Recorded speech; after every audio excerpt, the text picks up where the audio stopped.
ആദ്യം ഒരു കോലിട്ട് കുത്തിയിട്ട് മതി കേട്ടോ ചെയ്യാൻ.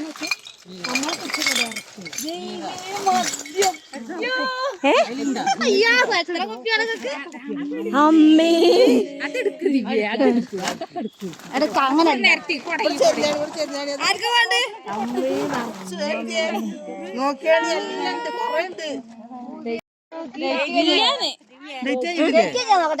വേണോ? രാവിലെ തന്നെ ഓരോ പൈൻ്റ് അടിക്കണം എല്ലാവർക്കും.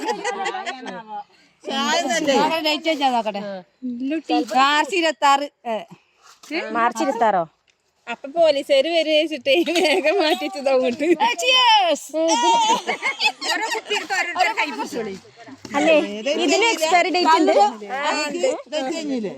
2025 മാർച്ച് 2026 ഡേറ്റ് കഴിഞ്ഞതാണ്. അത് അന്നാ അടിച്ചതാണാവോ.